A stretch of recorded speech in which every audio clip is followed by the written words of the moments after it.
Yes, this is your favorite show, Sports Unfolded, with your favorite hosts, Eric and Ron.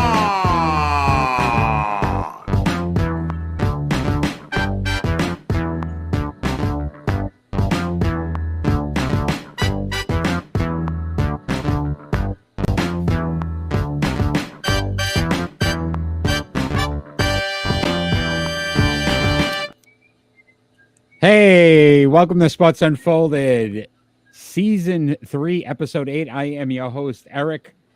My main man right over there, Ron. How are you tonight? Oh, I'm a little feisty right now. I see that just based off of our pre-production. This is moving on up. We will explain it as we continue to go through the show. But I wanted to go off kilter for a little bit, if you don't mind, Ron, because I wanted to ask you a question. So the other night, me and my family, we go out to dinner. And we go to Chick-fil-A. I love Chick-fil-A. Chick-fil-A. I love it. I know a lot of people don't. But can I ask you a question, Ron? Have you gotten to a point where you go to these establishments and they refuse to give you like extra sauce for anything? So we had 6 of us. And it's over $100 for the bill, right? Everything goes accordingly. And they give us like 5 sauces for 6 people. And I'm just questioning, like, have you gone to McDonald's, Burger King, any of those? You got to ask for barbecue sauce, and they give you 1 for a 20-piece. I am not going to any establishments until they give us a sponsorship.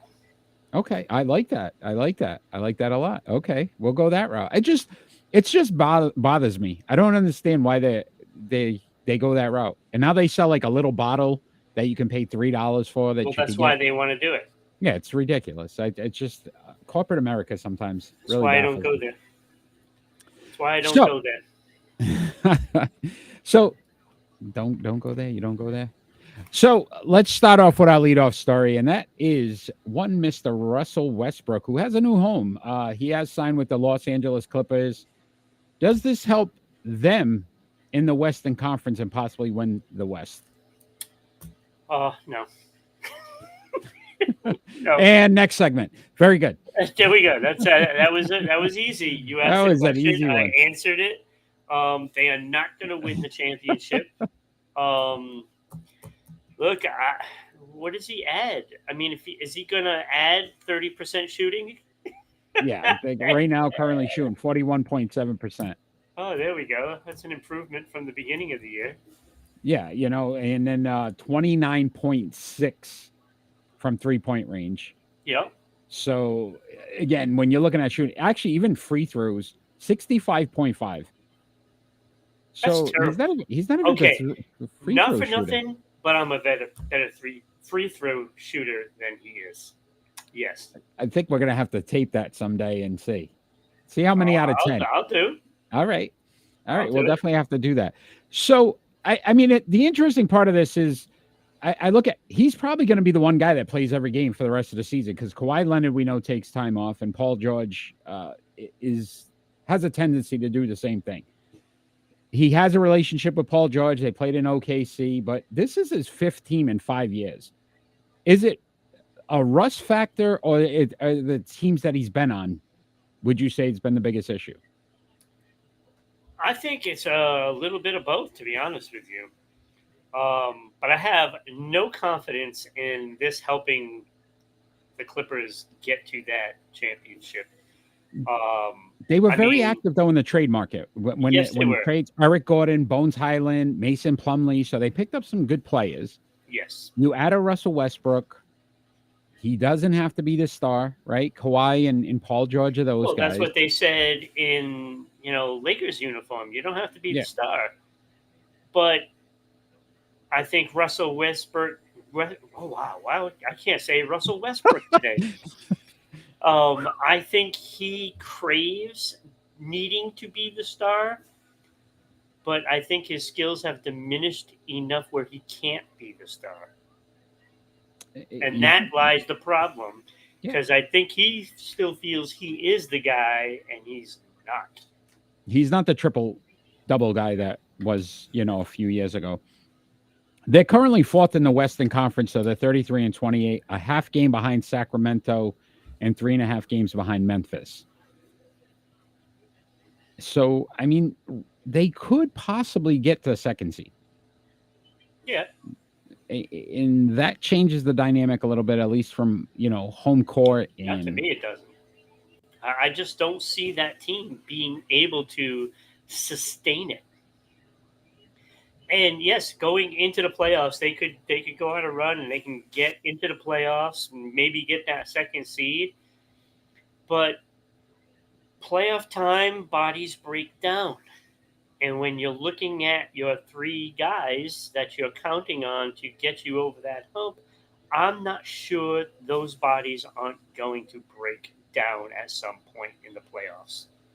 yeah, you might be right, especially Kawhi Leonard. I don't trust the fact that he'll be on the court more than 50% of the time. And to me, that's going to be one of the biggest factors for them to get out of the West. Yeah, you're right. Do you think it was the right fit with the Lakers, though? Could this be a better situation, at least for Russell Westbrook in LA, but now with the Clippers? I mean, it could be. It depends on how the team chemistry is going to be, of course, because let's face it, in LA, the guy that had to have the ball had the ball, and it wasn't Westbrook that had the ball. Yeah. And I think he might be in a similar situation with Kawhi and Paul George. I don't know if he's going to get the ball as much as he wants, and therefore I don't know if he gives a full effort. Yeah. And again, if you can't shoot, I mean, you're not going to be on the court. It's going to be the same scenario in the fourth quarter. Are you really trusting this guy to be on the court in a crucial situation, in clutch time, as they would call it, knowing that he shoots 41% and then 29 from three? To me, I think that the team is hoping that he can come off the bench and give some of your star players a rest enough to keep you in, the game against the backups for the opponents. Yeah. I don't know how this is going to turn out. We'll have to, keep an eye on it and see if this ends up, turning around their season. Keep an eye on it. All right, my friend. Great leadoff story. Russell Westbrook. But he did move up in the rankings. He moved up. He did. He went from 13th to 4th? Yes. Yep. So he's moving on up. It's on the west side, though. Not. Yeah, this is true. Yes. All right, it's NFL time. Let's talk some NFL football. And we're staying on the West Coast with the Los Angeles Rams, who have cut Bobby Wagner. Are we seeing the selling off of the Rams now? So you think about where they were. They win the Super Bowl. They kind of went all in. And now we're seeing that they're unable to afford some of these guys, and they're going to start to cut. They are extremely over the salary cap, $15 million over the salary cap. Yeah, it's going to be interesting to see what they do. Look, they were terrible last year. Yeah, 5-12. I mean, that is pretty bad. I don't know how you go from winning the Super Bowl to that. I think that's one of the worst records in NFL history. Like after winning a Super Bowl, I'm pretty sure. Like I'm stunned that they gave very little effort, in trying to get back to. I mean, why wouldn't you want to try to repeat, right? I mean, you would think so. Team to do it was the Patriots, and I think the first thought that should have crossed all of their minds is like, we need to knock off that stigma of not being able to repeat and going for it, and finally eliminating the Patriots from conversation, as far as repeating. Aaron Donald comes back, right? There was a debate on that. Yep. You start to look at certain things. The problem they're going to have too. Cooper Kupp, as great of a wide receiver he is, he's 12% of their salary cap. Yeah. He is a large chunk of that. So he's your best player offensively. I will give him that. But how do you build anything around when a wide receiver is your top? It's not even your quarterback. It's your wide receiver. I know. Yeah, there's something wrong with the dynamics in the salaries on that team, and that's an issue. I would not be surprised if they basically cut Cooper Cup. I would not be surprised at this point. I don't think cap hit would kill him. He's I guaranteed don't know. way too much money. They would kill him. They Yeah, wouldn't I be in mean, a better I boat. don't know what They only saved you know, $5 million doing this move. They saved Yeah. $5 million, and that was it. Because even though Bobby Wagner's making $10 million a year with the in $7.5 I mean, million you in got to dead think cap, they're going to have to trade him. Yeah, I mean, you might think that that's going to have to be in the cards. but if that's the case, right? Are we done? We're done with the Rams, I guess, right? Realistically, I can't see them. I can't see them. I can't see them being able to do anything in the off season if they don't. Aaron Donald's tying up a lot of money. You got $20 million invested in Stafford. This is talk about a fall from grace. We're saying moving on up. They're moving on down. Like they're just. Well, this is why, I don't see this as being the model of what every team wants to do in the NFL.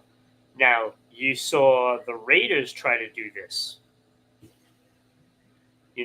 Let's go get everybody now. You saw the Chargers do it. And those two teams paid a lot of money for some players, and their window is now closing, especially when you have like Herbert.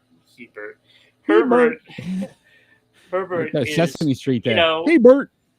His contract, once his contract is up, they're going to have money. A problem. Yeah.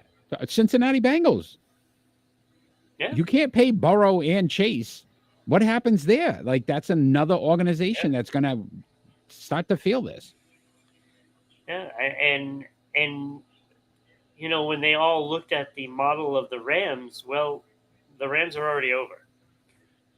How smart were the Chiefs? How smart are the Chiefs? So you pay Patrick Mahomes $45 million a year.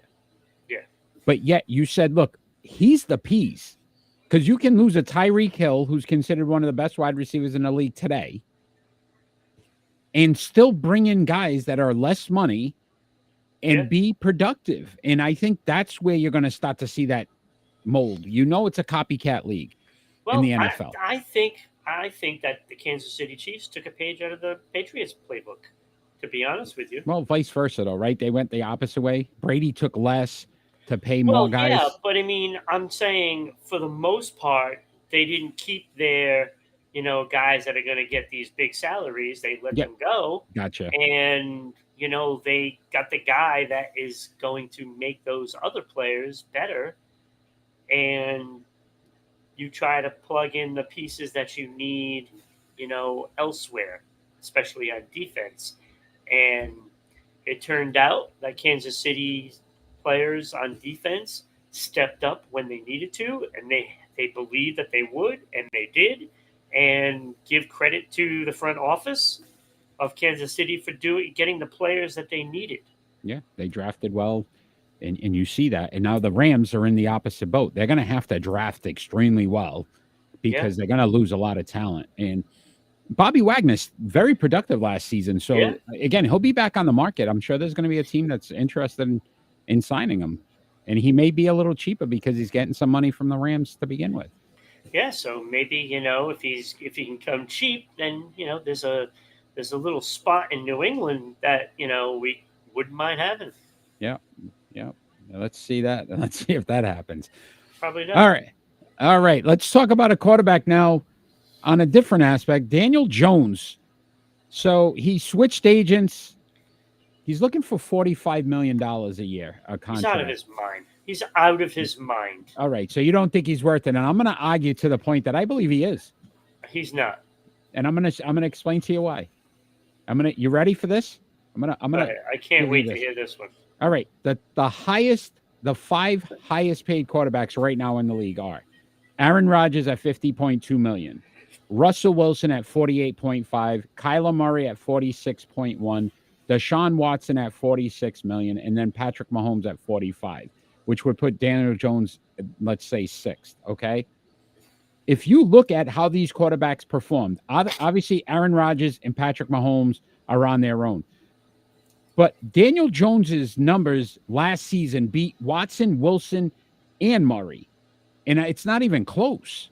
It's not even close. Eric, I'm sorry. I can't.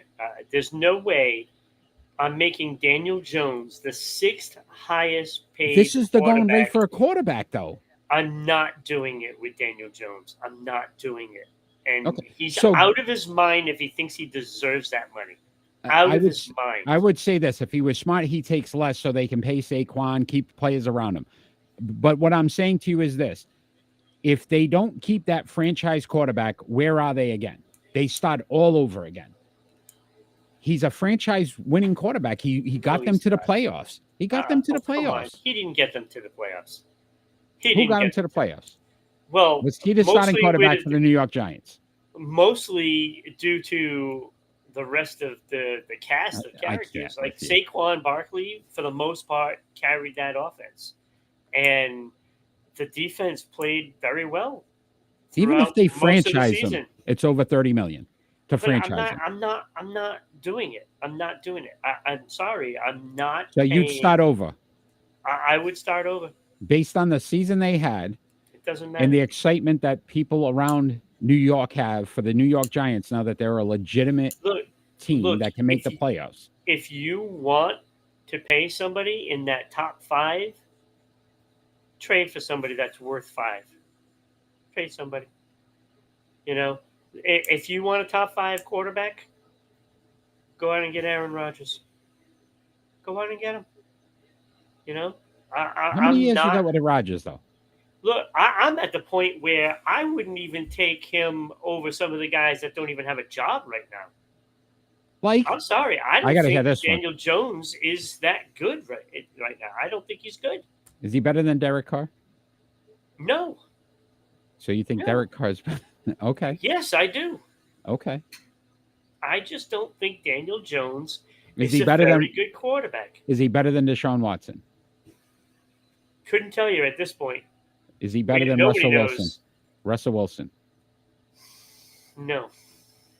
Russell Wilson last I know season, his 4 and numbers last 11, Look at who their coach was. 16 come on. touchdowns, really. 11. I don't care. The coach was terrible. Coach was terrible. So I'm good not coaching saying makes that a he was difference. great. I'm not saying he was great, but he's Okay. better than Daniel Jones. Okay, you're with Ron. Okay, Kenny, thanks for joining. Listen. If you guys think starting all over again, look at how well it's working out for the New England Patriots. They had a guy in-house that they could have paid in Tom Brady, right? Egos get in the way, things happen. You let a guy go. Your franchise now for the last 3 years, now going into year 4, is going to be a question. The New York Giants haven't been able to get it right in years. They finally get a coach that can coach the kid, that can make him a playoff contending quarterback.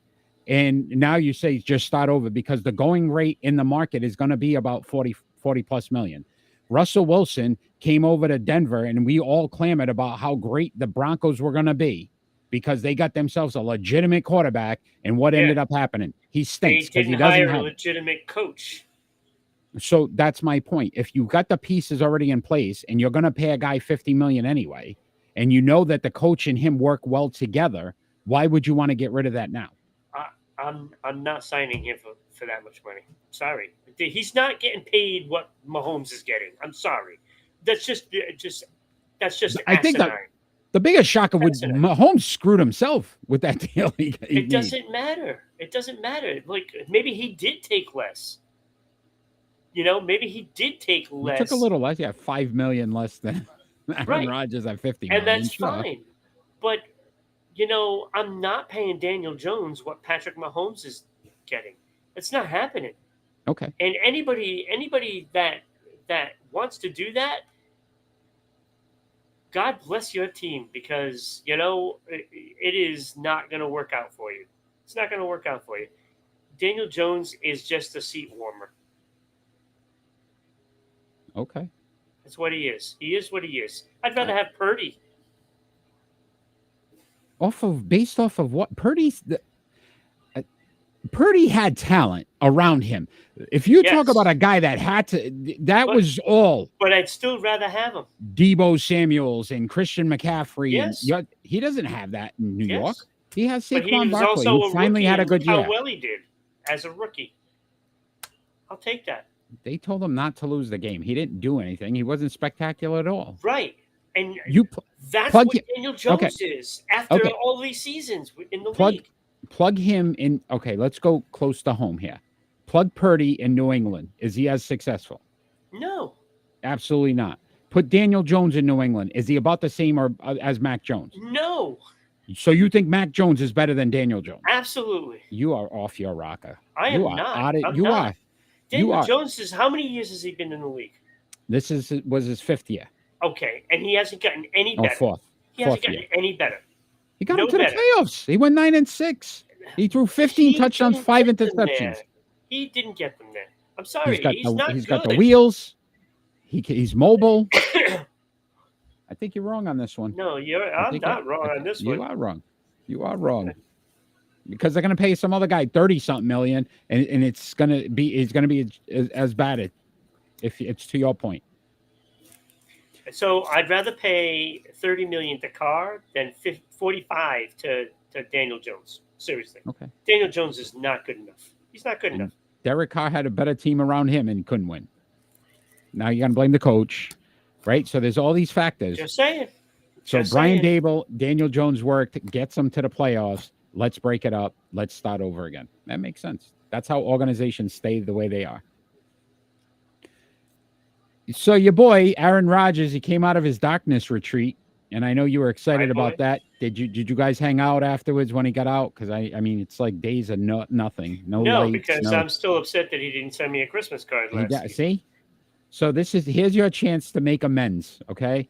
Do you think about his next move? Do you think that's what was going on in that darkness retreat? And what's it going to be? What's his next move? What's Aaron Rodgers' next move?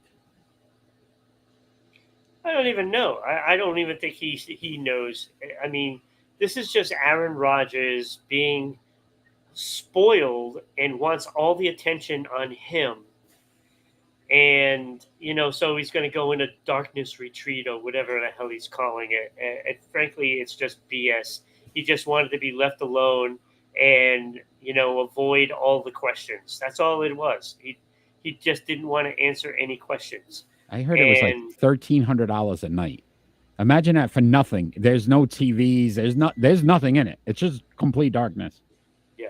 It's kind of crazy, Yeah, but that's nice. You can also do that up in the mountains. So, I mean, in a what's tent, the point? right? Yeah, What's I the don't point? know. I don't know. This Listen, is I just think like I said, this is Yeah. Aaron Rodgers wanting to hog the media, and this is his way of doing it. he's playing us. He's playing every single person Oh, I know he anyway. is. Because is. you know what's gonna happen? He's gonna end up back with the Green Bay Packers. And I think he's just playing this to say, look, I'm still Aaron Rodgers. I'm a 4-time MVP, right? I'm blah, blah, blah. And at the end of the day, it's going to be, I'm going back to Green Bay because that's the best scenario for me. I don't see, this isn't the Tom Brady situation where it was the two of them couldn't get along. This is more about Aaron Rodgers wanting to feel like he's the king of everything. Yeah. And if I'm the Green Bay Packers, I'm trying to move on from him because I don't want to do this every season anymore. I mean, you got to think, like, how does he feel about Patrick Mahomes being better than him? Listen, the guy's won one championship, and we're anointing him as the greatest thing behind Tom Brady. And I it haven't blows anointed my him as mind anything. because you win one championship you could be the MVP every single year. Who cares? Last week I mentioned that Patrick Mahomes is now tied with Peyton and Eli. Yeah. Right? And I was saying that in jest, of course. But Aaron Rodgers isn't even that good. I mean, he hasn't matched Eli. Yeah. What does that tell you? And then they finally get a solid defense last season. They got running backs now, and they still couldn't win until the end. It was like they had to try to win 6 straight at the end. I just think that Green Bay, if I was a Packers fan or even the Packers organization, I'm at this point, I'm saying, look, Aaron, go in the darkness all you want somewhere else. because I don't want to deal with this next season. I'll come back, and then what happens next season? Well, I don't know what I want to do. Yeah. I'll let you know. A team I don't need cannot that. function like that because you have to know basically, at least a week after the season ends. A week after the season ends, you need to know because you need the process to start. Yeah. Because if gotta you start need to looking get at a new draft now. quarterback, Yeah. you Free have to agents. put yourself in a position to do it. Absolutely. Absolutely. And I think this is all he does. He plays the game. He And came back last season looking it like was Nick Cage and Con Air. selfish. And Yeah, it was selfish that he puts the effort in towards the end just so Love can't get in the game. yeah, that's and all he's find doing. out. He might have done that because of Brett Favre. Look at Brett Favre. How many times did Brett Favre say he was retiring? He came back. And maybe he learned that from Brett. Yeah. Favre, right? Favre. But I would say that, Kenny, you're probably dead spot on, man. It's Yeah. No, I agree with him. He was around a selfish quarterback, and here we go with another selfish quarterback. Yep. But we used to hear the same stories, like Tom Brady wouldn't, help the young kids learn the playbook or because he didn't want to lose his job. And Aaron Rodgers doing the same thing. He's saying, I'm not going to let Jordan Love take my position. If I want to be back in Green Bay, I'm going to hold on to it. And I'm going to dangle. It's that commercial when the guy's dangling the carrot or the meme and they got the Super Bowl trophy. Have you ever seen that with the old guy in the fishing hat and he's dangling right? That's Aaron Rodgers right now to the Green Bay Packers. Like, ooh, maybe I'll come back. Oh, almost got it. Oh, no, I don't. And that's not a way, to your point, to run an organization. If I'm the Packers, I'm trying to move on. I'm calling the Jets right now and I'm saying, look, what are you going to give us? And to be honest, you got to give the Patriots a little credit for that. They made a decision. Okay, we're going to move on. Yeah. And Belichick does this all the time. Better to get rid of him a year too soon than a year too late. He was and it was a year too. It was 3 years too soon. Yeah, he was wrong on this one. We'll all agree. Well, yeah, he was wrong, but at least you got to give him credit. Okay, we're going to move on. This is what we're going to do. No, absolutely. It's decisiveness. And it starts day one of the new season, which is the day after Super Bowl. Yeah, absolutely. Absolutely. So we'll have a new segment coming up shortly in the show, so stay tuned for that. We're really excited about it, and it'll be even more bold predictions. We are future prospects is the name of the segment. Can't wait. Sports oriented, right? See? All right, but it is time right now, my friend, for triple play. No music. Grounded to third. There's one. There's two. There it is. It's a triple play. Let's go. Triple play time. These NHL players had the most points in 2015. Why did we do in 2015? Because it was 8 years ago. Season 8, episode 8 of season 3. Season 8. I mean, I feel like we'll be going till it's season 100 if we could. Patrick Kane, Jamie Benn, and Sidney Crosby all led the league in points that year. You need to decide which player you will start, bench, and cut. You are first this week, my friend, so lead us off. This was actually really easy. Cutting Jamie Benn. He's just not even. Yeah, he's just not even close to the caliber of the guys that are ahead of him. Even though he's a good player, he's not a great player. Agreed. I will give you that one. And I am benching Patrick Kane. Why can't you say the other guy? Who's the guy you stop? Don't worry about what I can and cannot say. Okay. But Patrick Kane gets benched with his 446 goals, 779 assists. Basically, I benched him because that one number that's kind of glaring. He's only a plus 20, while the other guy is a plus 207. Plus 207. Pretty impressive.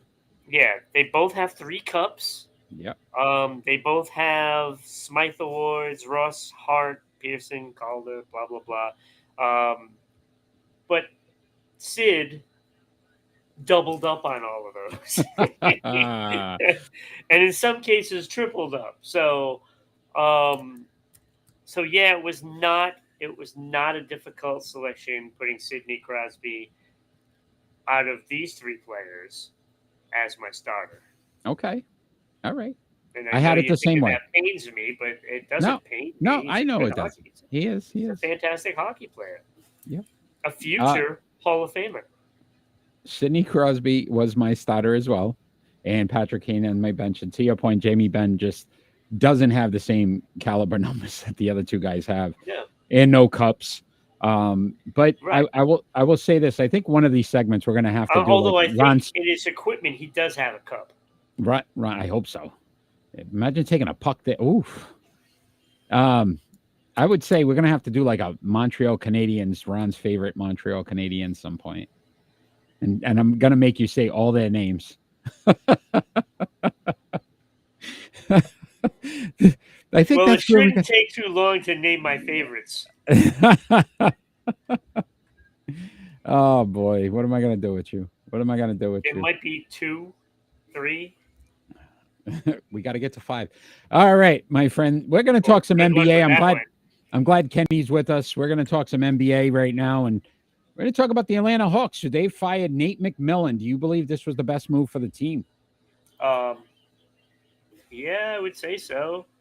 I mean, when you look at it, it was look, the Hawks are just not playing up to their potential. It's just that simple. And as much as I think Nate McMillan isn't a bad coach, he just couldn't get these guys going anymore. They're just like tuning him out. And Yeah, and he's been on some team like Portland. He did the same thing. Like they played well under him. In Indiana for a bit, and then all of a sudden it just the wheels fall off. And I don't know if it's his coaching style or how he works these guys. But in 3 seasons with the Hawks, 179 games, 99 and 80, a 553 win percentage, but 11 and 12 in the playoffs, 478 win percentage.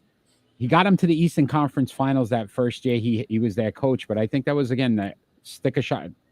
Trey Young, and he kind of had. So I think it's time. My only problem I have is this now that they're saying the possible candidates. One's really sticking out. Quinn Snyder, who 372, 264, 585 win percentage in the regular season. Guy's great in the regular season. With Utah, he had some star players there as well. But 21 and 30 in the playoffs, a 412 win percentage. Wouldn't you want a guy that's winning? So Ime Aduka has been mentioned as well, but yet it seems like they've already locked in on Quinn Snyder, and it kind of baffles me.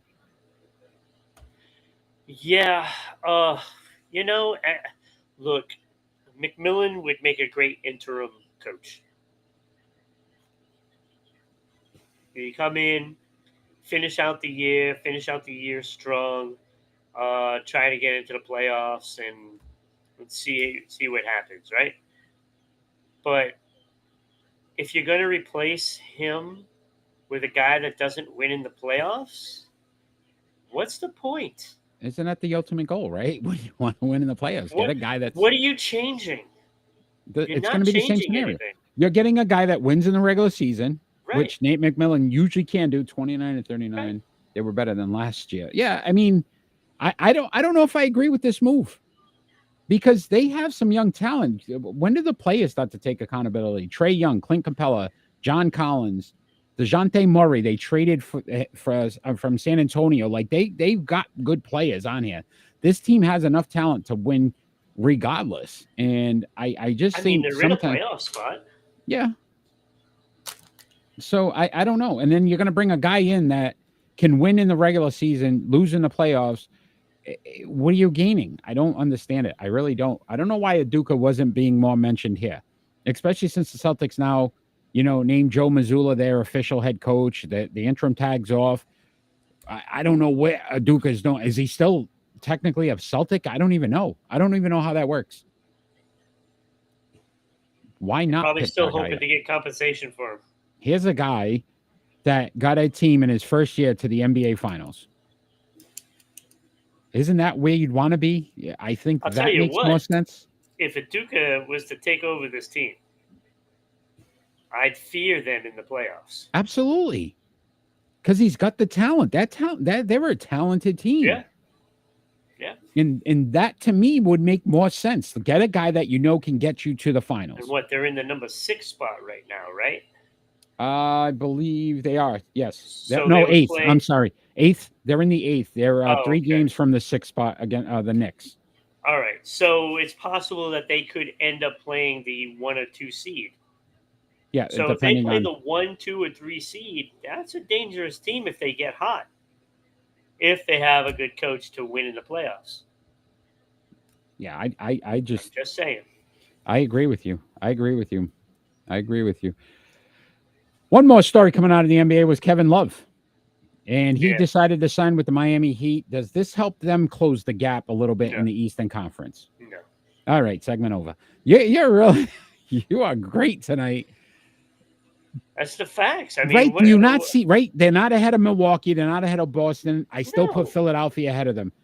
I think they're in that mix with Cleveland, Brooklyn, and the Knicks. I still like don't that even to me. think they're as good as Cleveland. Right? Like Cleveland, yeah, you could. But they got talent too, right? Jimmy Butler, Bam Adebayo, Tyler Hero, and then Kyle Lowry. So they've got guys that are now. You're not at. Here's the key: they are the 4th worst rebounding team in the league. Yeah. You just added a guy that averages about 7 rebounds a game. So your rebounding numbers they don't need Kevin Love to be the old Kevin Love. They need Kevin Love to come in and do exactly what he's doing right now. Just rebound, get us 8 points a game, off the bench. This is a nice move. It's quiet, but again, to your point, I don't think it puts them ahead of the other top 3 in the Eastern Conference. Because and when you think about it, if Love is going up against Giannis has got the edge on the rebounds for me. Yeah, I don't. If he's going love that against matchup. Robert Williams, or Al, I'm still going to give the Celtics the advantage in that category as well. Yeah, if you're going up against Embiid, you're not beating Embiid on the boards. I don't love that matchup either. No, so that does not help against those 3 teams, which is what you have to do. I just Lil Wayne, Eminem, no love right there. I mean, he can't shoot 3. I mean, but he's actually shooting his worst percentage, I think, in his career right now, Kenny. So that part of it as well. It's not like to me, they brought this guy in to say, look, get us 8 points a game, however you're going to get us, because that's what he's averaging. Get us 7 rebounds, because we are a horrible rebounding team. They average 41.4 rebounds per game. It's 4th worst in the NBA. They need a rebounder. He's not going to dominate, but if he can get them 7 boards a game, that obviously helps them in an area that they're deficient. Yeah. Right? So that was some NBA talk. Kenny, I appreciate you chiming in there, my friend. We're going to talk some Major League Baseball, which spring training started. I think it opened up today. Yeah, spring training. And the New York Yankees already have an injury. Pitcher Frankie Montas had surgery this week on his right shoulder. He's not expected to be back till the second half of the season. How will this affect the New York Yankees? Well, that's going to be a big problem. Because now that's another starter that's not in that lineup. And when you're looking over and you see Toronto and you see Tampa Bay starting rotation, because Tampa Bay, no matter who they get, always ends up being, quality starts. Yeah. So I'm not really worried about their prospects that they have coming up, replacing anybody that is gone. So in Toronto, frankly, I think they have the best starting rotation in that whole division, possibly even in the league. Yeah, I look, I don't know how much he came over from Oakland, 1-3, 3.70 ERA, 33 Ks, 15 walks. They shut him down in September. He didn't even play in the postseason. Yep. They're starting rookie. I'm more concerned about Nestor Cortez with the Yankees. He has a hamstring issue. Like they're working him back in now. But I like Garrett Cole. I like Carlos Rendon. I like those two. Severino, Dominguez, Herman, and those 2 guys are going to be crucial because I think this was going to be their 3rd or 4th starter. in that rotation. That concerns me if you don't have this guy now for half the season where you absolutely. expected him to eat up innings. He was probably going to be a third or fourth, and probably third. It's a big problem for the Yankees. I mean, let's face it, they're going to be in the East, and that is the most difficult division in the American League by far, between having Toronto in there, Tampa Bay, Boston, and all of a sudden Baltimore are players. Yeah. And again, you can't expect Aaron Judge to hit 62 plus home runs. Like that's and that is going to be a big problem. They didn't pick up a bat. The Yankees, they really didn't pick up a bat. So now if you're looking at it, they've got basically the same team they had last year with some injuries to their starting rotation. I'm not so sure this is going to be the same season for the New York Yankees that they had last season. Although Boston's definitely not. Boston's not going to be a player in this year. Which brings us to our new segment. I know how excited you are, and this is called Future Prospects. Got a little bit. Uh-oh. What was that?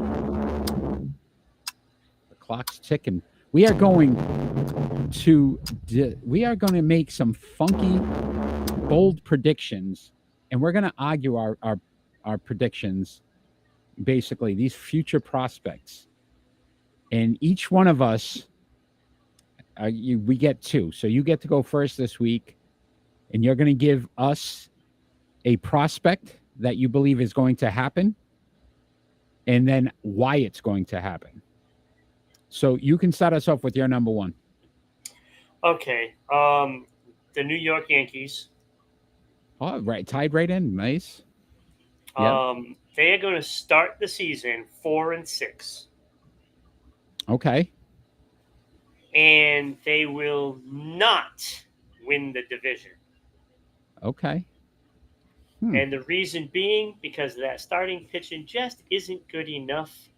Okay. You can't, first of all, go in half the year without Montas, and frankly, we don't even know if he can handle the East's bats. I don't think that he can. Okay. Being out in Oakland is all fine and dandy because you had nobody that can really hit the ball out there. The American League East, you can hit the ball. Every team can hit the ball. Even Tampa Bay can scrape in runs. They know how to manufacture runs. Okay. So I think they're going to struggle. New York Yankees don't win the division. Toronto wins the division. Toronto wins the division because that staff, that starting rotation is legit. All right. Don't forget, March 28th, Major League Baseball preview show. So be ready for that. My first future prospect. Wait, aren't you supposed to argue it? No, that's your prediction. Okay, we'll go with it. All right. Okay. My future prospect, my number one, the Boston Bruins will not win the Stanley Cup this season. And I'm going to go back to past histories. 2012, best record in the NHL, Vancouver Canucks did not win the Stanley Cup. 2016 and 17, Washington Capitals, best record in the NHL, did not win the Cup. 2018, Tampa Bay Lightning did not win the Cup. And the 2021 Florida Panthers did not win the Cup. All had the best record, all won the President's Trophy. And yet, you get into the playoffs, everything gets tougher. I think that Ullmark, as great as a season as he's had, I don't consider him a top-notch playoff goaltender. I think we'll start to see that come back down to earth. The Boston Bruins will not win the Stanley Cup this season. That is my first future prospect. I mean, you're smirking like I was gonna No, I know you. I know you.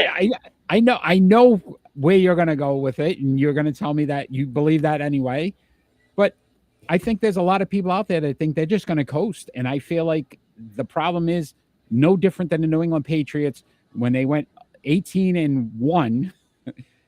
That 19th game, there was so much pressure, and I think the Boston Bruins are overachieving so much that all everybody's talking about now is the records for points, the records for wins. And it really doesn't matter. It matters what you do in the playoffs.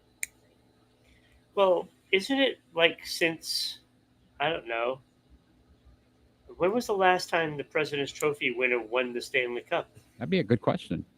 I thought it was even before 2012, to be If honest you want me with to you. look it up, I can look it up. Sure, go ahead, look it up, because I think it's been a long time. I don't recall that that happening very often. Maybe in the past it happened regularly because once one team dominated, that's what it was. It was just domination. The But President Trophies I ever think won. it's been a while. In the past 10 seasons, the last one was the Chicago Blackhawks in 2013. So that was the last one. Yeah.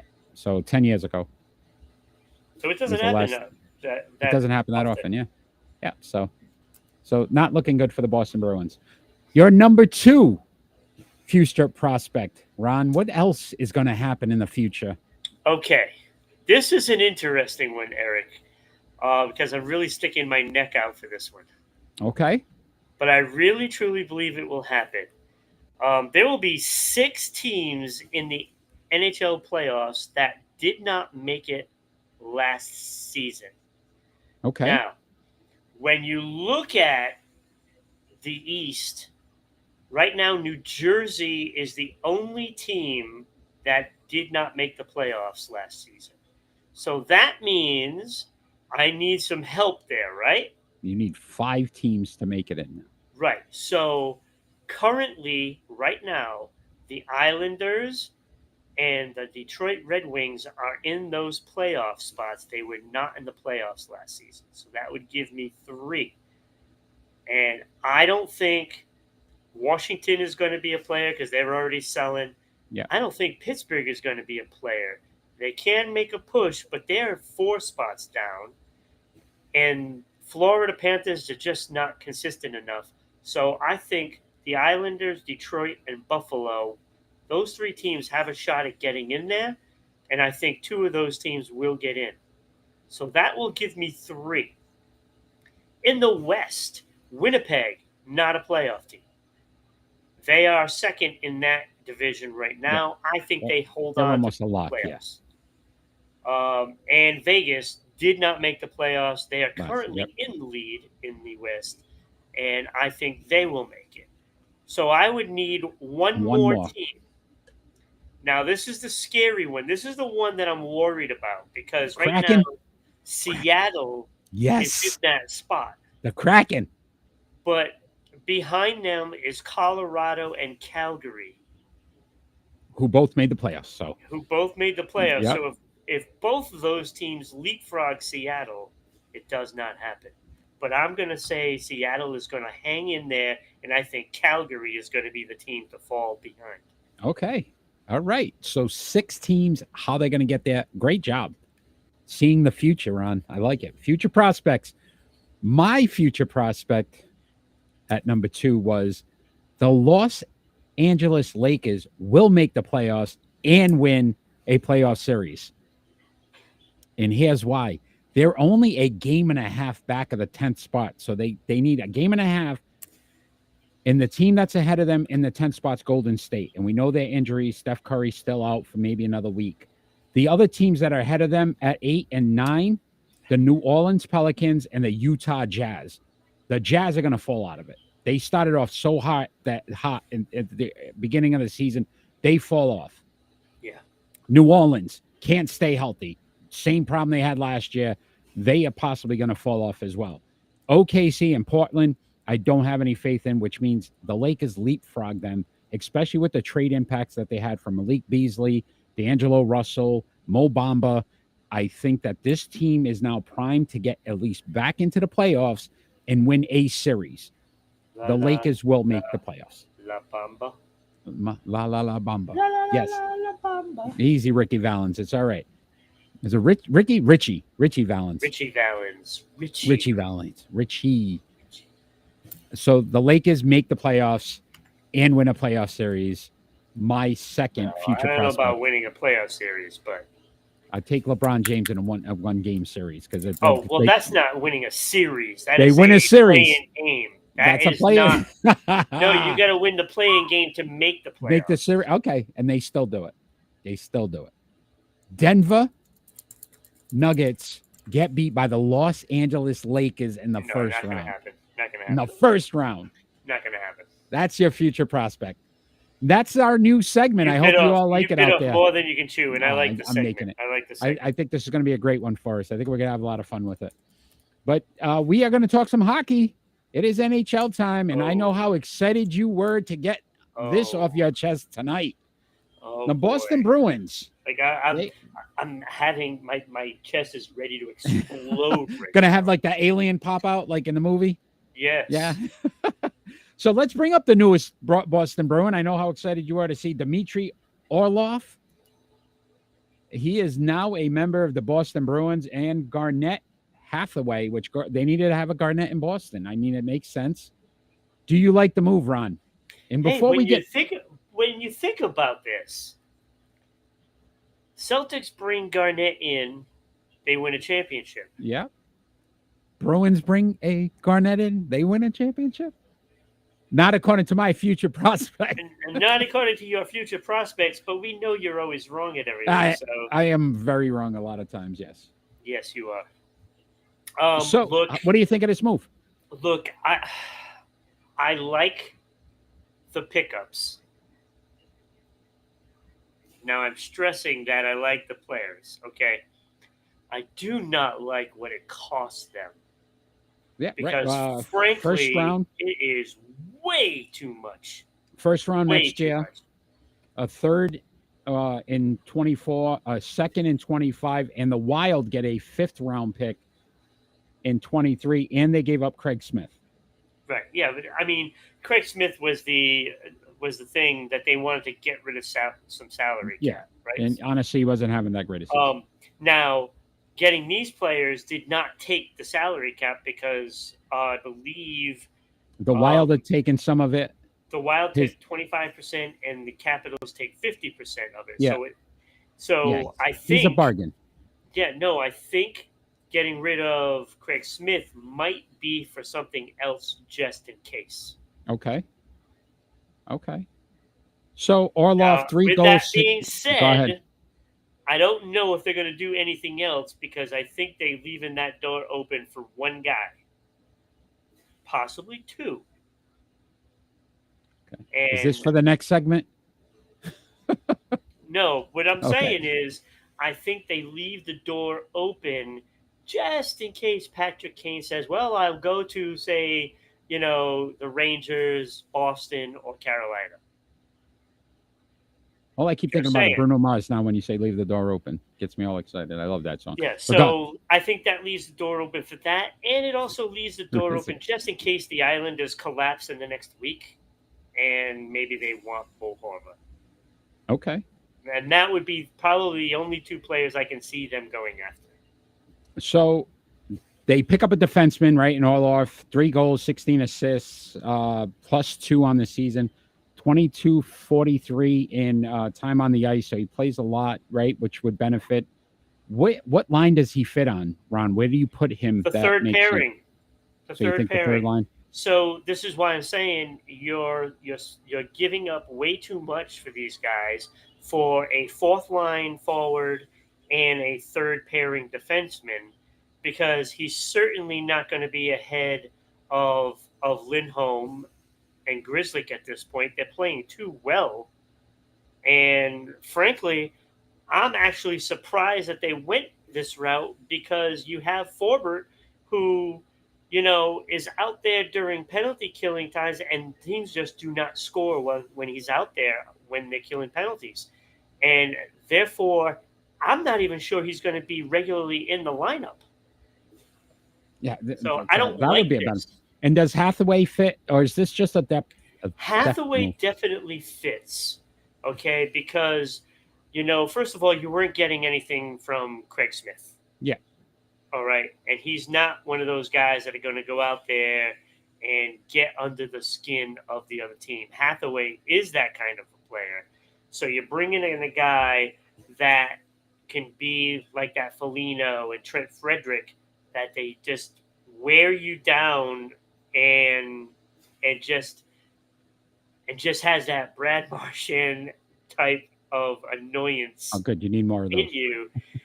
No, like I'm not saying he's dirty or anything. Yeah. I'm just saying he's going to get under the skin. He's going to be playing with Frederick and Greer until Noshik comes back, and then I don't know what happens, but he's gonna get a lot of chances Yeah, on look, offense. his with numbers are Frederick better and than Greer out there.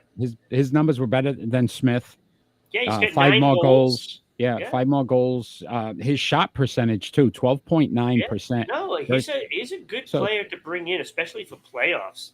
Like Yeah. he's a great playoff type caliber player. So, Ron, obviously, I'm a hockey guy. You know a lot more than I do about the NHL. I would ask you, was there a guy in this, though, then that you say was the standout player to give up all that they gave up? Was it Orlov or was it the Hathaway? Which guy was more of a focal point in this trade? I think it's Orlov was the focal point.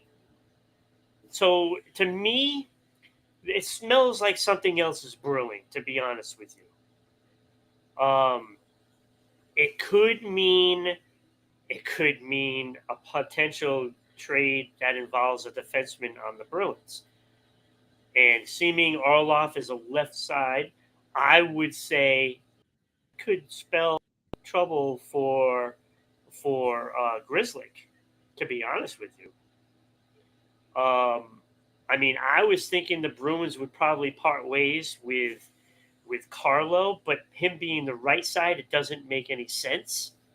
But I would be worried about one of those two guys if I was them, because if they go for a big fish, one of those two guys are going. But this is my point. Do you break it up now with the chemistry that this team has had all season? Does this not start to affect some of that chemistry if you start to get rid of guys that have been big contributors? I don't think so, because if you're because now you're talking about Grizzly, or right? So again, but a guy that's been pretty important to this team this season. Yeah, but he doesn't play much, on the power play, because they go with 4 forwards, and most of the times it's going to be Lindholm or McAvoy. He's not going to be out there most of the time during penalty killing. So, I mean, it's just 5-on-5 play that you're really changing.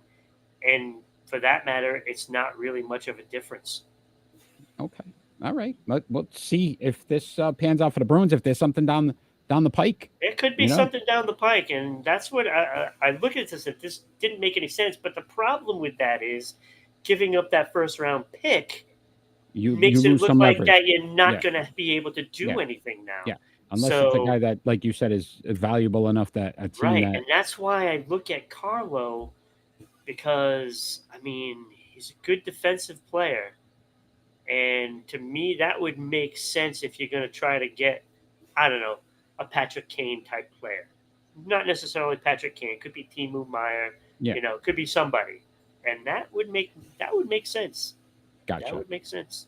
All right. Since we're on this NHL trade discussion, let's talk about some trade. The deadline is about a week away now, next Friday. The deadline in the NHL. What are some of the moves that you can expect? All right. So everybody is expecting, Patrick Kane. But Patrick Kane... The Rangers, right? But now when they picked up... Yeah, when they got Tarasenko, it seemed like, that's probably dead and buried.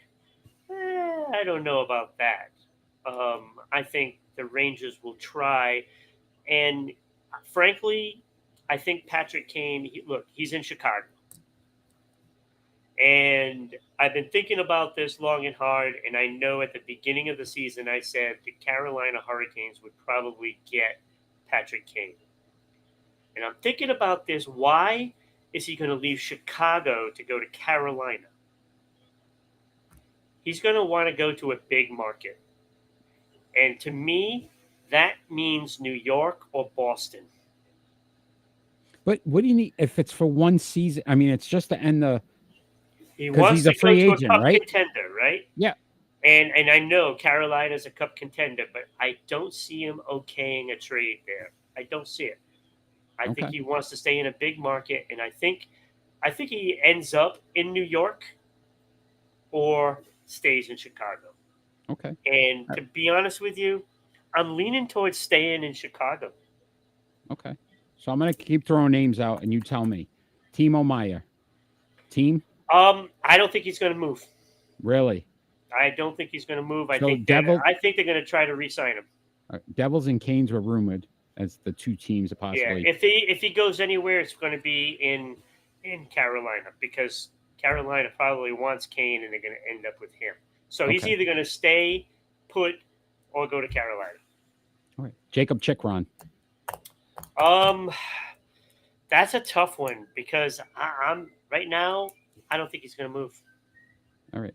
Rumored Jets. Winnipeg. Rumored Jets, I understand that, but I think the Jets are gonna go somewhere else. Okay. Eric Carlson. Eric Carlson could end up in Edmonton. Yep, that's who I had listed as possible. Right? Defenseman makes sense. Yes. Something they really need desperately. Yep. How about Tyler Bertuzzi? I don't think he goes. Yeah, I think he stays, right? It makes sense for Yeah. the Red Wings. They're building something. They got some young talent. Why get rid of Yeah, him? because they're in a playoff position, well, a wild card position right now, and I don't think they might add. Okay. John Klingberg. Oh, where do I have Klingberg going? I have Klingberg going to Toronto. Ooh, okay. I had Kraken or the Islanders rumored. Definitely not the Kraken. Okay. Kevin Hayes. Stays put. Stays put. The rumored Avalanche. So I think he stays put. Okay. So I looked at this as well. Long-term injured reserve and teams that have the most cap space right now. The Canes have $10 million. Vegas Golden Knights, $8 million. Blue Jackets, $8 million. Avalanche, 6.5. Capitals, 5.2. Maple Leafs, 4.4. Devils, 2 million. Bruins, 1.3 million. Yeah. So those are some of your big contenders. Who else on your list you could see moving, and are any of those teams because they have some money? Okay, so let's go to Vladislav Gavrikov of Columbus. He was rumored to go to the Bruins. Bruins ended up making a different trade. So I also have him going to Edmonton. I have Edmonton going after 2 defensemen, Which would make sense. which is what they should be doing. Whether they do that is a totally different story, but that's what they should do. And if they did that, they become a cup contender. Right away, yeah. I've got, let me see, who's a big name here that's nice and juicy. I've got Shane Gostisbehere. I have him as the only Arizona player being traded. And I have him going to Pittsburgh. Now, the Pittsburgh thing is interesting because they could end up selling. I mean, they're struggling right now. Yeah. And they're on the outside looking in right now. But if they shore up their defense, I think they can make a push. And I think that would probably be the guy that they need to go after. They've been so inconsistent all season long. They need some help on that defense because at times Jari looks shaky because he's getting pelted a lot. Yeah. And it's not so much the shot totals, it's the shot quality. And I think that would help them shore it up. So I'm going to say Gostisbehere, Pittsburgh. Okay. If not anything now, even if it doesn't help them now, it could help them next season because, their defensive captain there, he's not getting any younger and he's looking like he could. I really think the NHL, though, as I was researching some of this, has to figure out how they get some of these other teams to kind of play in the pool with the other kids. Because I'm like, Arizona, the amount of money they have in cap space, because they don't spend any money. It's ridiculous. Right. Like, it just gets out of control when you start to look at some of this stuff. I'd be interested to see if they eventually change that. So you had mentioned Winnipeg. Yes. And I shot down that Winnipeg idea about, Chikrin. Yeah. Chikrin. What I think Winnipeg is going to do, I think Winnipeg is going to make a deal with Washington. Because, like, all of a sudden, Washington is this player in, with available players to be had. They made the deal with Boston. I think Winnipeg makes a deal for Lars Zeller for center and Trevor Van Riemsdyk on defense. Now, the reason why I like this deal for Winnipeg is because they don't want to spend a whole lot of money, and they're not going to want to spend, $6-7 million on a guy that they might be able to take care of their problem for only $1 million. So Lars Eller will shore up their fourth line, third line, kind of thing. Bring some experience as well, being in Washington. And also Trevor Van Riemsdyk, who's rumored to go all over the place at this point right now because of them tossing their hat into the arena. That changed everything. And for a team that doesn't spend a whole lot of money, like you were saying, yeah, those are bargain chips. And a guy like Van Riemsdyk could go anywhere.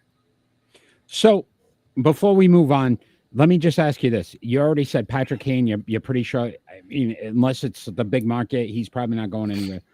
Is there a guy that possibly where nobody's even looking at, Ron, that you say this guy could move? And to your point, like you said with Carlo or somebody in Boston, is there another team that you'd be surprised but wouldn't? And I'm just like Ovechkin. Obviously, that would never happen. But a guy that you're like, maybe the team just says, okay, we're moving on from that player. Yeah, I mean, I don't see it. I don't see that from really anybody because I'm looking at the teams that are players and selling. You're looking at Chicago. Really, you're talking about Patrick Kane. So there's nobody really there. Anaheim, you're looking at Klingberg, Shattenkirk, and Kulikov. I don't see them, I don't see players like, say, Zegras going anywhere. I don't see players like, quality players from these teams because they want to keep those guys. What Chicago did last year was baffling, trading away guys that were young and made no sense. I don't know what Chicago was thinking. They played that all wrong. But I don't see anybody like that. The only guy that seems to be gaining interest that isn't really an unrestricted free agent at the end of the season is Vancouver's Brock Boeser. Now, that's a guy for some reason they want to trade, and it doesn't make any sense to me because you get a guy that's under contract. I mean, $6.5 million contract doesn't seem like it's too bad of a contract. Like, yes, he's not having a great season this year, but it doesn't mean that this guy is not skilled. So, that's a kind of player where I think New Jersey steps in. It's like, hey, I'll pay the $6.5 million to take a shot at Brock Boeser. And he's going to be good until 24, 25. So you're only talking like 3 more seasons. So that might be something that New Jersey is willing to do because they don't have that huge salary burden that, a lot of these players are coming. So they're not going to go after a Patrick Kane. Yeah. I think that fits their lane. And I think that's the kind of guy that they want to bring in, a guy that's been around a little while, a leader. And that could be a very big pickup if New Jersey can get their hands on him. And that's where I have him going if they decide to trade him, but I don't see anybody out of the ordinary. outside of somebody that, I mean, it could be if I'm going to say anybody, it's going to come from Washington, because all of a sudden they just started trading pieces away and they caught everybody by surprise. So, will they trade Backstrom? Will they trade Tom Wilson? That's an interesting one, and one that I think could happen. So, if I was to say anybody, I would say one of those two players right there.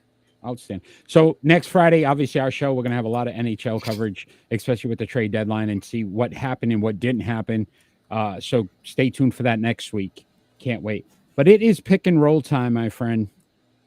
And we decided to go with a little bit higher number this week. We had 8 wide receivers that led the NFL in receptions last time back in 2015, so 8 years ago. And those were Antonio Brown, Julio Jones, DeAndre Hopkins, Jarvis Landry, Larry Fitzgerald, Brandon Marshall, Demaryius Thomas, and Odell Beckham Jr. We're going to rank them from 8 to 1. Is there anybody not on this list? Yes. So we are going to rank them from 8 to 1. You are first this week, so start us off, Ron. Your pick and roll. Okay. The list is so long, it's going to take me a little while to scan it. So please stay tuned for the next half hour. All right. So number 8 was simple, very simple. Jarvis Landry. Basically, his numbers are not good. Well, they might be good for, well, not for me. Maybe for you, he's good, but not for me. Okay. 132 games played, 713 receptions. I can't read my writing. Yep, that's correct. 7,870 yards. Yep, 38 touchdowns. Not enough. Not very good. Not in 132 games now. No, so not enough. Five Pro Bowls, but like I said, anybody can get into a Pro Bowl. They had backup quarterbacks this year. Yeah. So, no All Pro. So you were at number 8. Yeah. Not good enough. Number 7, also to me, not good enough. Not good enough. 96 games, and I won't say the name yet, but now you know. 531 receptions, 7,367 yards, 56 touchdowns, a Super Bowl. Does he only get credit for half of it? 3 Pro Bowls, no All-Pro. For a guy this hyped up, you might think that he would have won an All-Pro by now, but he can't be all that hyped without one of those. Odell Beckham.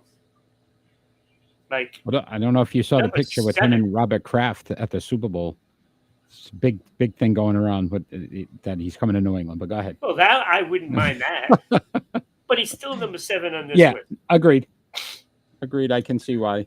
All right, number 6. Me and Julio down by the playground. Hey. Julio Jones, 155 games played, 903 receptions, 1,629. I had a couple of ands in there that probably didn't belong. Those are his yards. 63 touchdowns, 7 Pro Bowls, 2 All-Pro. 4 Pro Bowls. This is where Julio Jones, yes. Yeah, Julio Jones. Yeah. This is where the numbers started looking like real players. Okay. So, good player. No Super Bowls. Almost. 28-3, baby. Still lives. That man right there. I should probably put him lower now. Okay, number 5, Demaryius Thomas. I have him ahead of Julio. So he's ahead of him at the playground. 143 games played. So he played less games. 724 receptions. 9,763 yards. Had the same amount of touchdowns. That's a guy, that did his job when called upon. Okay. Like, look, they're not astronomical numbers, but I think the ball was spread around quite a lot, and they had a lot of good running backs on that team. So, one Super Bowl championship, 4 4 Pro Bowls rather, no All Pros. It was really tough with him and Julio for me, but I gave him the nod because he did it in a lot less games, 12 less games. Not a lot, but it is 12.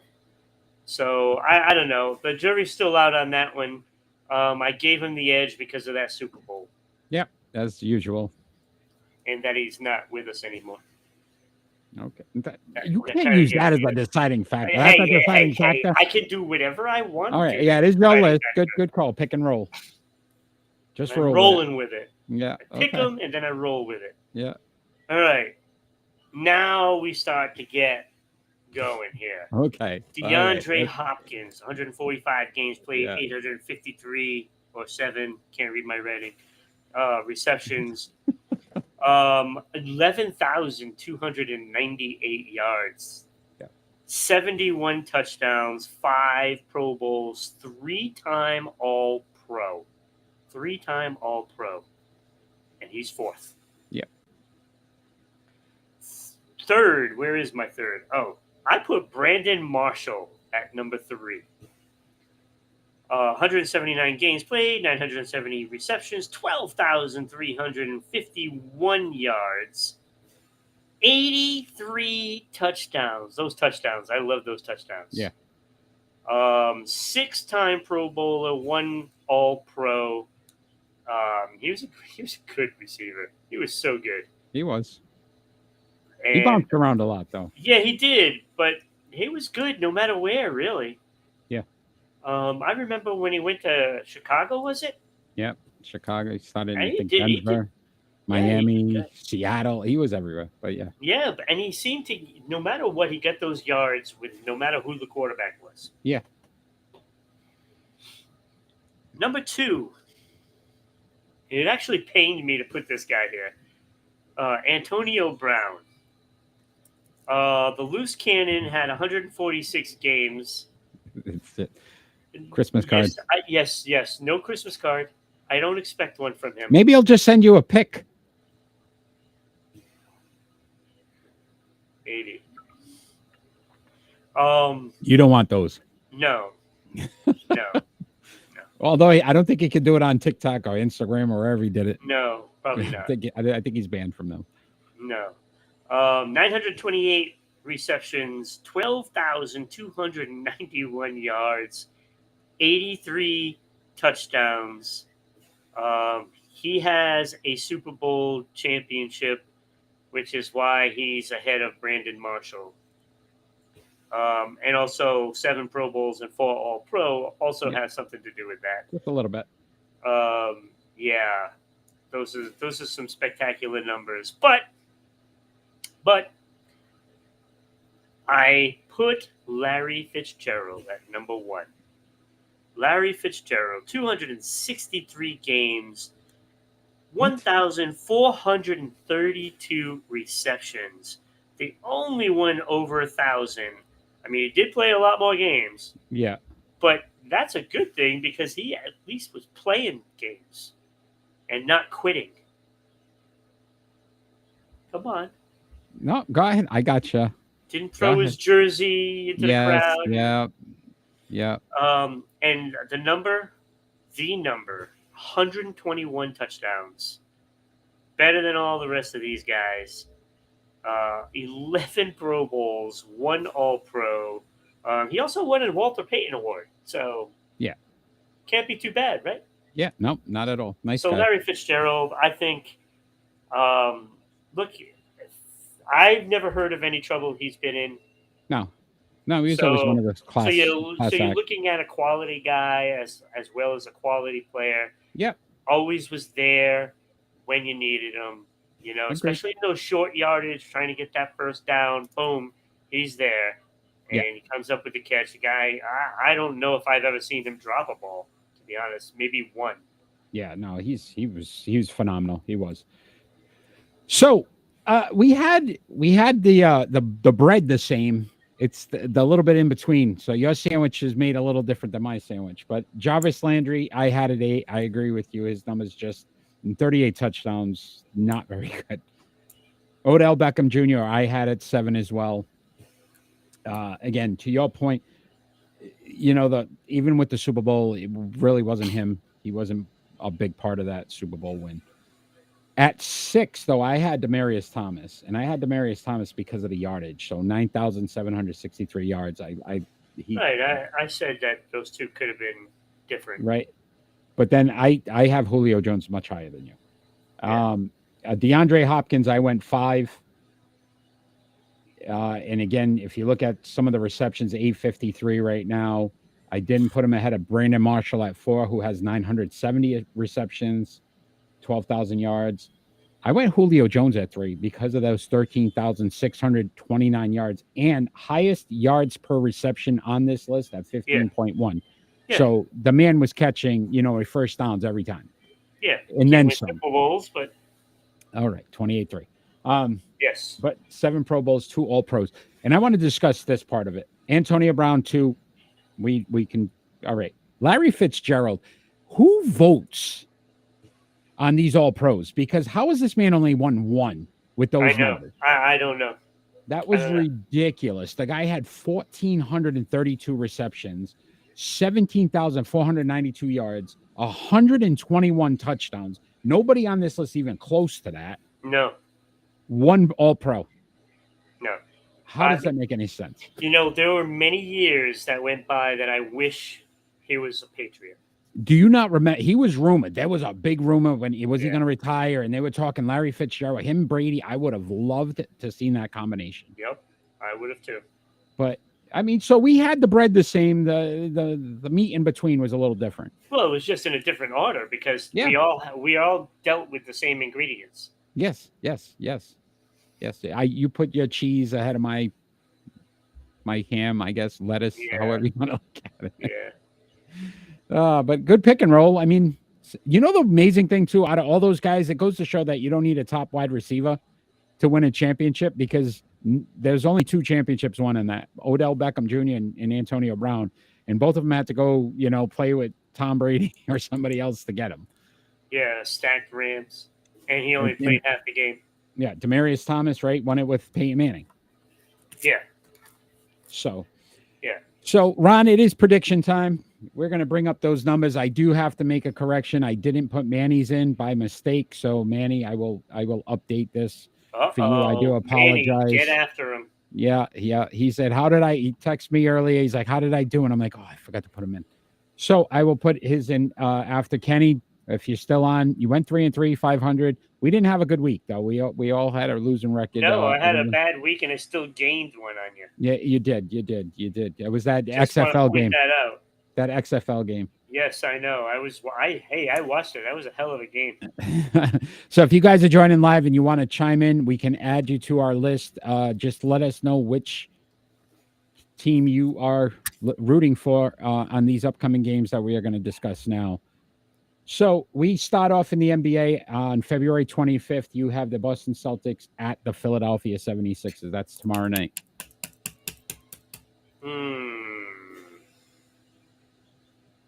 Philly playing some good ball. Joel Embiid looking good. I'm going to go Boston, though. Gonna go Boston. Whew. Which way do I want to go here? I'm going to go Boston as well. I'm going Boston as well. I think the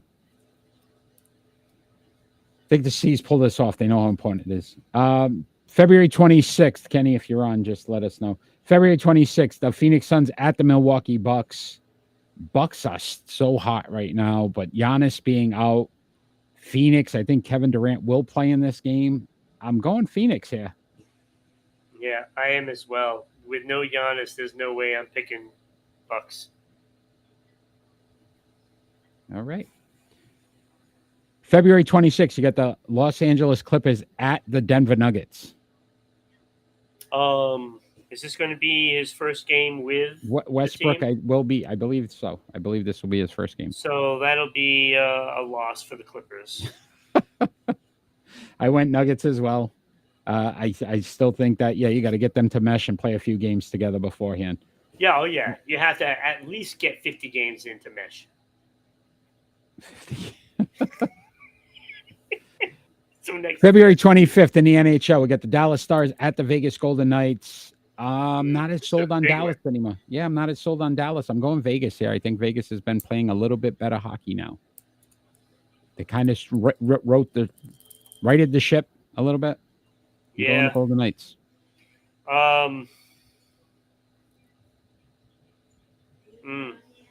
That's a tough one. I'm going to go with the Stars. I'm going to go with the Stars. On the Stars. All right. Yep, I think they're gonna play big time hockey. I think they're gonna make a move. I think this is gonna light a fire. Okay. February 26th, you got the Los Angeles Kings at the New York Rangers. Yeah. Please. The Rangers. I mean, come on. All right. I went Rangers as well. I think obviously East versus West. We talk about East versus West. March 1st, believe it or not, March already. Holy cow. New Jersey Devils at the Colorado Avalanche. This is a good one. This is a very good one. Devils play very well on the road. I'm going New Jersey here. Yeah, I knew you would because of that road stuff, but I'm going Avs. Right. Avs, they need to win. They are, yes. XFL action on February 26th. You got the Arlington Renegades at the Houston Roughnecks. Who's the coach of the Roughnecks? I have no idea. Oh, come on. I have not paid. Is that Rod Woodson? No, he just played Renegades last week. I didn't pay attention. Wait a minute. Let me see. Roughnecks. Is that, what's his name? Roughnecks head Phillips. coach. Wade Phillips? Is that Wade Phillips? But I was thinking. No, it's Kurt Malowski. No idea who that is. Yeah, so I'm going to go Renegades. All right. I'm going to stay with the Renegades. You know how I did this last year with the USFL? Yeah, USFL, yeah. Which is in April.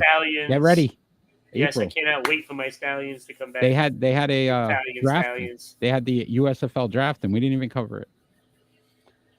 Well, we should have done a watch party. We should have done a watch party on the USFL draft. Oh my goodness! I went Roughnecks here. I went Roughnecks. Of course you did, because you got the first one wrong. So why not get the second one wrong? Yes, but I think they scored 33. They had like the highest scoring last week. Yeah, but they didn't have to go up against Woodson's defense. Rod Woodson? Yeah. Yeah. No, I don't know. All right. No, they didn't. But the Renegades did, and they still pulled it out. Okay. And that come from behind win. All right. I'm okay. I'm still going. Houston Roughnecks. I know you are.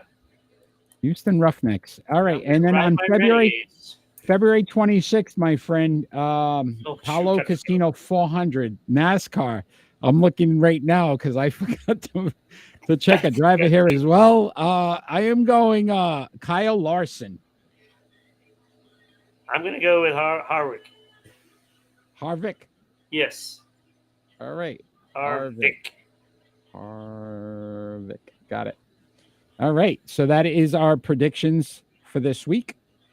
We will see how we do next week. And I will. How did we just disrespect NASCAR? Yeah, I know we did. Both of us forgot to pick a driver. Both of us. Very bad. Very bad. This is not a good week for us. I apologize, fans. So I guess I won't be getting a Christmas card from from NASCAR fans either. Yeah, it's both of us on that one.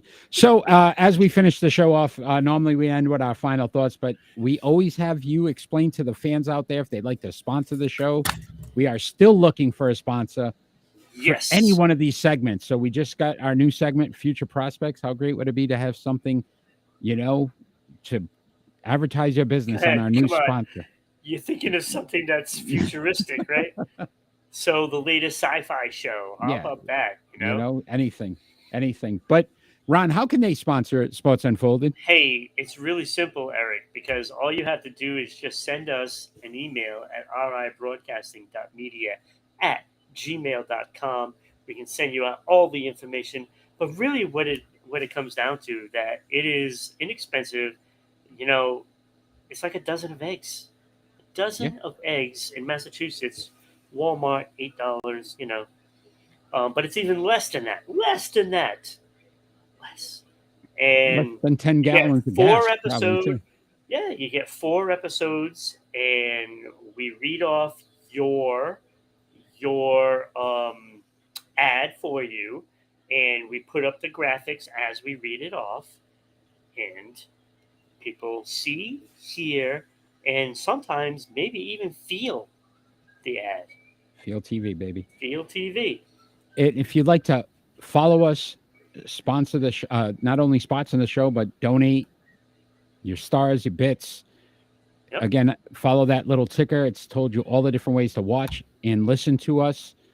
And you can donate stars and bits to us on Facebook and Twitch. And So subscribe on subscribe. Twitch. Let's We get got some 2 subscribers. subscribers. Excellent. Outstanding. Continue to subscribe. So, Ron, it is final thoughts time. And you are first this week, my friend. Of course I'm So first, Eric. Of you course. lead us off. Of course. We are continue to. It's my annual time of the year where I praise the season in the NHL, and I give all these teams credit for being in the mix. Your team could be in the mix right now, whether it's Winnipeg, Detroit, Seattle. Who would have thought, right? You never know what the playoffs could bring, because it all starts all over again. Well, hopefully this next week you get your team to say, hey, you know what? We're going all in. We're going all in. We're going to get Patty Kane. We're going to go get some Brock Boser. We're going to get whatever we need to get to bring home the cup. And it could be Winnipeg. It could be Buffalo. It could be Carolina. Or it could be Boston. You never know. And this is an exciting time, because now when you get your team's headlines that says, oh, we just traded for Patrick Kane, we got the Stanley Cup, you have hope. Yep. You have hope, desire, and you are ecstatic. And there are about 20 teams right now that are all in the buying phase. And your team could be one of them. You never know. It starts here. Yeah. No, and I will say this, Ron, well said. If you think about trade deadlines in any sport, NHL has to be the number one. And then Major League Baseball, like you see a lot of movement on those two. Yeah. Even with the NBA, as you never see it sometimes the way, I mean, this year, obviously a little different with Kevin Durant, but you don't see it as much. It's not as anticipated. The NHL, it's always a fun time because you see so many guys moving, and it changes. Because there's always a guy that's a free agent that is a really good player, and everybody wants him, and he's on a really bad team that year. Yeah, and it changes the complexity of the league, right? Yeah, it Yes. changes the complexity. So it's such a great one. Thank you. My final thoughts are there's 2 here. One of them, honestly, it was something we probably could have covered, but Russell Wilson, and I'm not sure if anybody's even heard about this, if you've heard about this story, but supposedly wanted Pete Carroll and the GM fired, and he went on social media stating that he never said that. Is this even a big deal? Who cares? And I think this is why we didn't make it one of our stories today. Because you know why? Because nobody really cares about Russell Wilson. But people, and again, would this be unexpected? You don't think Tom Brady, instead of wanting to leave New England, was not talking to Bob Kraft and saying it's either him or me? I'm sure this happens all the time. This is nothing new. What is the big deal? But yet people are making this into such a big story. I am not surprised by it. If Russell Wilson said it or didn't say it, who cares? Because I'm sure this happens everywhere. You don't think Aaron Rodgers goes to the Green Bay organization and says, look, I want my coach fired? I'm sure it's happening. Could be And happening at the moment. right? It could be. So this is normal in the NFL. Yet they had to make this into this big thing. And why would he say that? Because that's what they do in that league. So I just wanted to get that out there. And then I just wanted to wish a congratulations to the women's national soccer team winning the She Believes Cup. Team USA won the She Believes Cup. So good momentum going into the next tournament. One of the probably best national teams we have in this country, the U.S. women's soccer. They are so consistent in winning consistently and don't get enough credit. So great job to the women's national team for winning the She Believes Cup. That has been our show tonight, Ron. Another great episode. I appreciate your time tonight. All the fans out there that joined us live, Kenny, you've been amazing. And all you do for Sports Unfolded, everyone that's going to watch afterwards, just make sure you continue to follow, subscribe, donate those stars and bits, and continue to follow us on our social media platforms. We will see you next week. Another big week with the NHL. Cannot wait to see all these moves. And check out all our rankings. So the NBA rankings, new look. I like the new look of the NBA rankings. Our NHL rankings as well. Very excited to see where those teams fall next week. So, Ron, I will see you next Friday, my friend. You take care. Everybody out there. Great night, everybody. All we ask for is peace on earth.